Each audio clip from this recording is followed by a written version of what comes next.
जय हिंद प्यारे बच्चों और साथियों। आज है 25 अगस्त और 25 अगस्त को करंट अफेयर्स के सारे बिंदु हम देखेंगे। जिस प्रकार से आप लोग करंट अफेयर्स को सारी चीज़ों को नोट कर रहे हैं और व्हाट्सएप पे हमें भेज रहे हैं, हमें पता है कि आप अच्छे से मेहनत कर रहे हैं। ये पर्याप्त है आपके बताने के लिए। तो हम लोग बिना किसी लेट लपेट के अपना सेशन शुरू कर सकते हैं, बशर्ते कि आप जितने भी बिंदु पढ़ा करिए उनको नोट्स कर लिया करिए और उनको दोहराते रहा करिए। जिनका भी आर ओ है 20 सितंबर को, क्योंकि जो 13 को होना था वो टल के हो गया है अब 20 सितंबर को। तो उसके लिए आपको सिर्फ इतना करना है कि अक्टूबर पिछले से लेकर अभी तक का करंट अफेयर जल्दी से रट डालिए और परीक्षा में बैठ जाइए। शिल्पी का सॉल्व पेपर पीसीएस का ले लीजिए, उसको सॉल्व कर लीजिए, करंट अफेयर्स पढ़ लीजिए, इतना पर्याप्त होगा आपको प्री पास होने के लिए। हिंदी के लिए पृथ्वीनाथ पांडे हम आपको पहले बता चुके हैं, इतना पर्याप्त है आपकी आर ओ के लिए। ठीक है, ज़्यादा से ज़्यादा आपको रिपीटिशन करना, वही आपके लिए फ़ायदेमंद होगा। चलिए बिना लेट के अपने सेशन पे आ जाइए जल्दी से। पहले पिछले सेशन के दौरान जो भी हमने वीकली कल आपको पढ़ाया था उसको जल्दी नोट कर लिया करिए, आपके महत्वपूर्ण लिए बहुत ज़रूरी। पिछले सत्र में हमने सैटरडे को सवाल पूछा आपसे, उत्तर प्रदेश में सर्वाधिक वन किस जिले में पाए जाते हैं?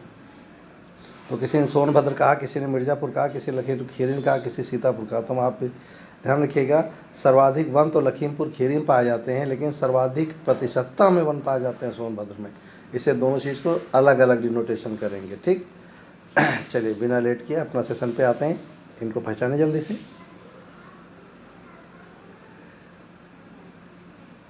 हाँ जी, जितेंद्र सिंह है ये। केंद्रीय मंत्री जितेंद्र सिंह ने कैंसर पर डॉक्टर अशोक के वैद द्वारा संपादित गैस्ट्रिक कैंसर शीर्षक पुस्तक का विमोचन किया है।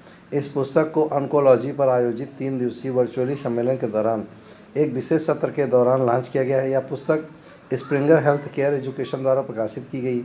अशोक के वैद एक प्रसिद्ध चिकित्सक हैं और जिन्हें चिकित्सा के क्षेत्र में उत्कृष्ट कार्य के लिए 2009 में पद्मश्री से सम्मानित किया गया था। ठीक, उस देखिए कितने सवाल बनेंगे। सबसे पहला तो ये पूछे जाएंगे, गैस्ट्रिक कैंसर पुस्तक किसकी है? अशोक वैद की है। किससे संबंधित है? कैंसर से संबंधित है। अभी पूछेगा, अभी हाल ही में गैस्ट्रिक कैंसर के लेखक जितेंद्र सिंह को अशोक के वैद को कौन सा पुरस्कार प्राप्त हुआ था? तो ध्यान रखना होगा 2009 में इसे पद्मश्री दिया गया था। ठीक, चलिए इसे जल्दी सीखें।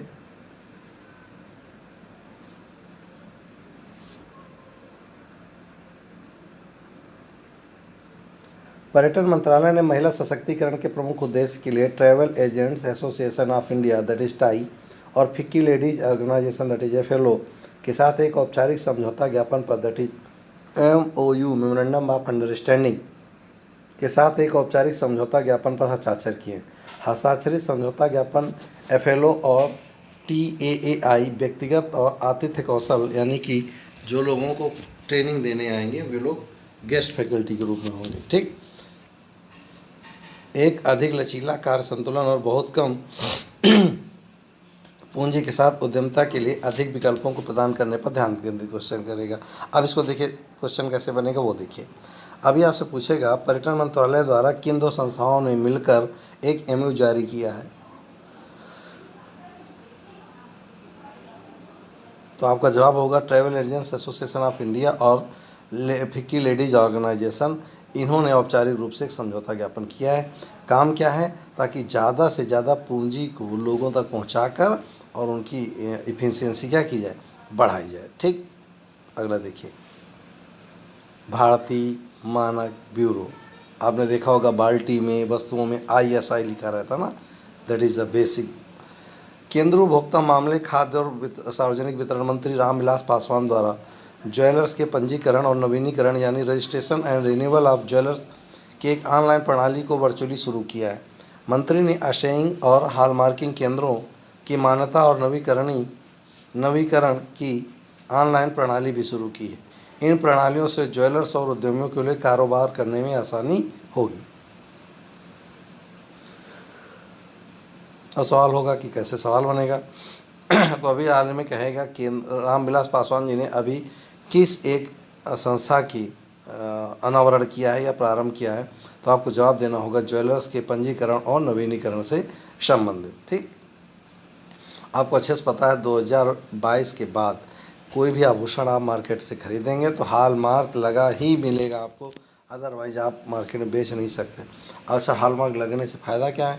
आपने कभी देखा होगा सोनार के पास आप सोना लेकर जाते हैं तो उसमें पहली बार कुछ कटौती कर लेता, फिर दूसरी बार कुछ और एक समय आता सोना वहीं रख लेता, आपको मार को भगा देता, बल्कि आपसे पैसे और ले लेता। तो हॉलमार्क लगने के बाद निश्चित होता है कि इसका एक निश्चित अमाउंट, यानी निश्चित है कि मान लीजिए 22,000 है तो 200 रुपया छोड़कर आपको वापस पूरा मिल जाएगा, ये नियम होता है। ठीक है।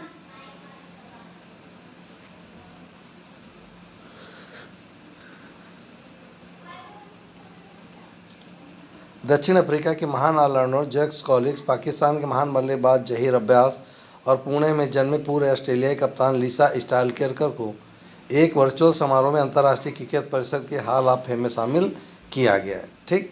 आईसीसी के बारे में तो भैया आईसीसी सीईओ है मनु साहनी। आईसीसी का मुख्यालय है दुबई यूएई में, और आईसीसी के अध्यक्ष हैं इमरान ख्वाजा, अंतरिम रूप पर ये काम कर रहे हैं। ठीक। अगला,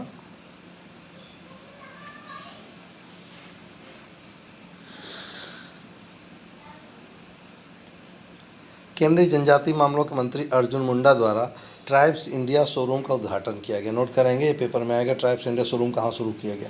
ऐसा ही एक आया था बांस को लेकर जो सवाल पूछा गया, जम्मू कश्मीर में हुआ था शोरूम, उसका भी इसे ध्यान रखिए, पेपर में आया था।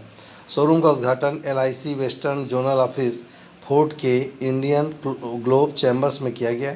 ट्राइब्स इंडिया शोरूम आदिवासी लोगों की आजीविका को बढ़ावा देने के लिए ट्राइफेड जनजातीय मामलों के मंत्रालय की एक पहल है। ठीक। ये है क्या, समझ लीजिएगा।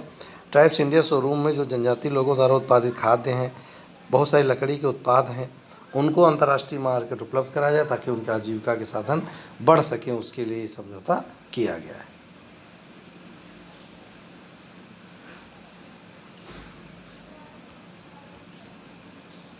असम में भारत के पहले सबसे लंबी नदी रोपवे का उद्घाटन किया गया। नोट के लिए पेपर में आना था है। रोपवे समझ लीजिए पानी के ऊपर, हमने पहली बार देखा भाई। इससे पहले हमने रोपवे पहाड़ों पे देखे थे, लेकिन यहाँ पहली बार पानी में है। देखिए ज़रा, असम में भारत के सबसे लंबे नदी रोपवे का उद्घाटन किया गया। यह रोपवे कुल 1.8 किलोमीटर लंबा है, जो ब्रह्मपुत्र नदी पर गुवाहाटी और उत्तर गुवाहाटी को आपस में जोड़ता है। नोट कर लीजिएगा, उत्तरी गुवाहाटी और गुवाहाटी को आपस में जोड़ता है। इस रोपवे का संचालन गुवाहाटी के कचहरी घाट से उत्तरी गुवाहाटी के डोल गोविंदा मंदिर के बीच में किया जाएगा। ठीक। असम के मुख्यमंत्री हैं सर्बानंद सोनोवाल। असम की राजधानी आपको पता ही है दिसपुर है, और राज्यपाल हैं जगदीश मुखी।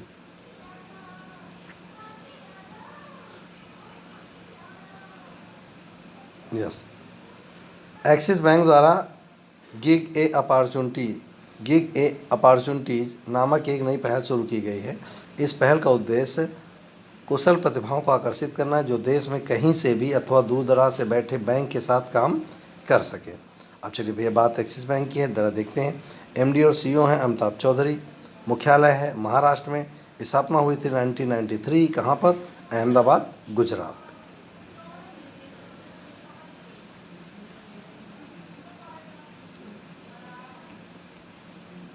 भारत सरकार द्वारा अश्विनी भाटिया को भारतीय स्टेट बैंक का नया प्रबंध MD नियुक्त किया गया है। वे 31 मई 2022 तक, जो उनकी सेवानिवृत्ति की तिथि भी है, तक प्रबंध निदेशक के रूप में कार्य करेंगे।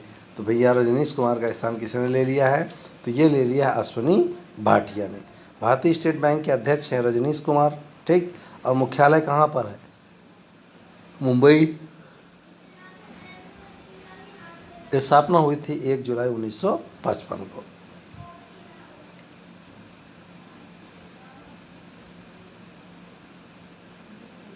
चलो भाई, इनको तो आप पहचानते ही हैं।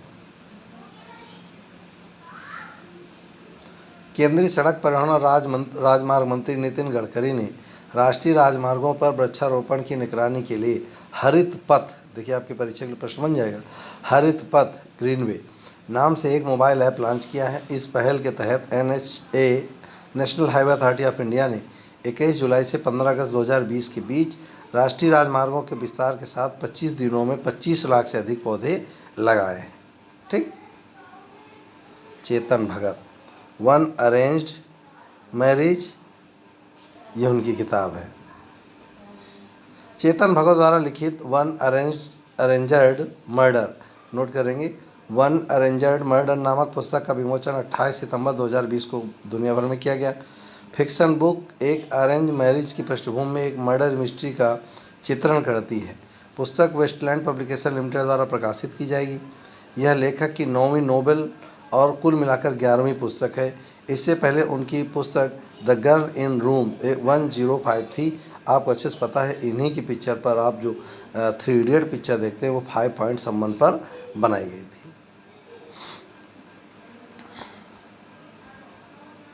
यस, आरोग्य सेतु द्वारा एक नई सुविधा ओपन एपीआई सर्विस शुरू की गई है ताकि लोगों, व्यवसायों और अर्थव्यवस्था को सामान्य स्थिति में लौटने के प्रयासों में मदद मिल सके। नई लॉन्च की गई सेवा संगठनों को अपने कर्मचारियों के data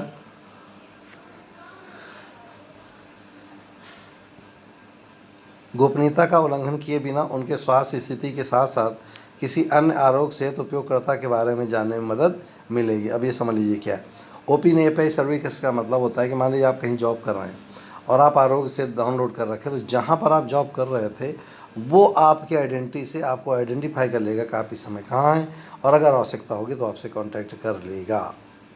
yes, ICICI Lombard general insurance company और भारतीय एक्सा जनरल इंश्योरेंस कंपनी द्वारा अपने कारोबार का विलय करने की घोषणा की गई है। इस विलय के बाद इस इकाई का वार्षिक प्रीमियम 16,447 करोड़ रुपए और बाजार में हिस्सेदारी 8.7% हो जाएगी। यह विलय व्यवस्था की योजना के जरिए किया गया है। ठीक, यानी आईसीआईसीआई लोम्बार्ड और भारतीय एक्सा जनरल इंश्योरेंस आपस में विलय हो गए। पेपर में आपसे पूछा जा सकता है। अब दोनों के बारे में ध्यान से सुनिए। भारतीय एक्सा जनरल इंश्योरेंस कंपनी का मुख्यालय मुंबई, महाराष्ट्र में। जनरल एक्सा के एमडी और सीईओ हैं संजू श्रीनिवासन। अब आईसीआईसीआई लोम्बार्ड जनरल इंश्योरेंस का हेडक्वार्टर है मुंबई, महाराष्ट्र में, और इसके एमडी और सीईओ हैं भार्गव दास गुप्ता। अगला है, संयुक्त राष्ट्र द्वारा हर साल 23 अगस्त को international day for remembrance of slave trade and it's abolition, यानी दास व्यापार और उसके उन्मूलन की याद के अंतर्राष्ट्रीय दिवस के रूप में मनाया जाता है। यह दिन दास व्यापार की त्रासदी से पीड़ित सभी लोगों की स्मृति में मनाया जाता है। और ये मनाता कौन? यूनेस्को। तो जल्दी देखिए, यूनेस्को का मुख्यालय पेरिस, फ्रांस में। यूनेस्को प्रमुख है ऑड्रे अजोले और यूनेस्को की स्थापना हुई थी 16 नवंबर 1945 को। ठीक, चलिए आज का महत्वपूर्ण बिंदु जो आपके लेकर आए, विंग कमांडर गजानंद यादव ने तेंजिंग नोरगे राष्ट्रीय साहसिक पुरस्कार 2019 जीता। नोट के लिए पेपर में आएगा। विंग कमांडर गजानंद यादव ने एयर एडवेंचर श्रेणी में तेंजिंग नोरगे राष्ट्रीय साहसिक पुरस्कार 2019 जीता है। भारतीय वायुसेना ने ट्विटर पर एक पोस्ट के माध्यम से विशेष पुरस्कार जीतने के यादव को बधाई दी है। गजानंद यादव पैराशूट जंप प्रशिक्षक हैं। वे इंडियन एयरफोर्स की स्काई डाइविंग टीम आकाशगंगा के सदस्य भी हैं। उन्होंने अब तक 2900 से अधिक बार छलांग लगाई है। भारतीय वायुसेना ने गजानंद यादव की स्काई डाइविंग और पैराशूट उड़ाने की कुछ झलकियाँ भी साझा की। भारतीय वायुसेना ने वायुसेना के खेल नियंत्रण बोर्ड को राष्ट्रीय खेल प्रोत्साहन पुरस्कार 2020 से सम्मानित किए जाने के लिए भी बधाई दी। यह पुरस्कार खेल को प्रोत्साहन और बढ़ावा देने की दिशा में निरंतर प्रयास करने के लिए दिया जाता है। तेंजिंग नोरगे राष्ट्रीय साहसिक पुरस्कारों को साहसिक खेलों के लिए भारत का सर्वोच्च राष्ट्रीय पुरस्कार माना जाता है। इन पुरस्कारों को अर्जुन पुरस्कार के बराबर ही दर्जा दिया जाता है। साहस के क्षेत्र में लोगों को उपलब्धियों को पहचानने के लिए प्रतिवर्ष ये पुरस्कार प्रदान किए जाते हैं। इन पर पुरस्कारों की 4 श्रेणियाँ हैं। कौन कौन सी? वायु में साहस, भूमि में साहस, जल में साहस, जीवन भर की उपलब्धि के लिए सम्मानित किया जाता है। इस पुरस्कार का उद्देश्य साहसिक गतिविधियों के लिए युवा लोगों को प्रोत्साहन के तौर पर सम्मान देना। राष्ट्रीय चयन समिति द्वारा प्रस्तुत की गई सिफारिशों के आधार पर केंद्र सरकार द्वारा प्रदान किया जाता है। अब तेंजिंग नोरगे साहसिक पुरस्कार 2018 के विजेता कौन थे? अपर्णा कुमार भूमि पर साहस श्रेणी, स्वर्गीय श्री दीपांकर घोष भूमि पर साहस श्रेणी, मणिकंदन के भूमि पर साहस श्रेणी, प्रभात राजू कोहली जल में साहस श्रेणी और रमेश वरण जंगरा वायु में साहस श्रेणी के लिए इनको पुरस्कार मिला था। ठीक, आज हम आईएनएस चेन्नई या शत्रु संहारक के बारे में बात करेंगे। है तो ये पुरानी बात, लेकिन आज परीक्षा में प्रासंगिक हो गई है, इसलिए इसको पढ़ना होगा। देश में निर्मित सबसे बड़े युद्धपोत आईएनएस चेन्नई को रक्षा मंत्री मनोहर पारिकर, जो कि गलत है, ये कि पुरानी घटना है, मनोहर पारिकर कब के शहीद हो चुके हैं, ने राष्ट्र को समर्पित किया। चेन्नई के प्रतिष्ठित फोर्ट सेंट जॉर्ज की आकृति अपने शिखर पर लिए इस युद्धपोत पर संस्कृत में लिखा है शत्रु संहारक। इस युद्धपोत का निर्माण प्रोजेक्ट 15A के अंतर्गत कोलकाता श्रेणी, नोट करिए एक लाइन, कहाँ बना? कोलकाता श्रेणी के निर्देशित मिसाइल विध्वंसकों का स्वदेश में निर्माण करने की योजना की परिणति है। भारतीय नौसेना 2027 तक, नोट करिए पेपर के लिए, 200 युद्ध सैन्य ताकत बनने की योजना पर काम कर रही है। इसका निर्माण काम मझगांव डाक लिमिटेड शिप बिल्डर्स मुंबई, हथियार और सेंसर इजराइल और रूस से आयातित किए गए जो इसमें लगाए गए। आयाम क्या है जरा देखिए, 163 मीटर लंबाई, 17.4 मीटर चौड़ाई, विस्थापन है 7,500 टन, यानी इतना पानी हटाएगा। अधिकतम गति है 30 समुद्री मील यानी 55 किलोमीटर प्रति घंटा। प्रोपल्सन 4 रिवर्सिबल गैस टरबाइन वाला संयुक्त गैस और प्रोपल्सन संयंत्र लगा है। शस्त्र भंडार क्या क्या है इसमें हो सकते हैं, तो सुपरसोनिक ब्रह्मोस मिसाइल यानी सतह से सतह पर मार करने वाली, लंबी दूरी की सतह से हवा मार करने वाली बराक 8 मिसाइलें, पनडुब्बी रोधी हथियारों और सेंसर युक्त HUMSA NG sonar, heavy weight torpedo tube launcher और रॉकेट लॉन्चर, इतना तो उसमें रह सकता है। अगला, रक्षा प्रणाली, टारपीडो को चकमा देने वाली स्वदेशी मारीच और कवच प्रणाली भी लगाई गई। इसकी क्षमता क्या है, समग्र समुद्री युद्ध में सक्षम और 2 बहुभूमिका हेलीकॉप्टरों को ले जाने की क्षमता रखता है। ठीक,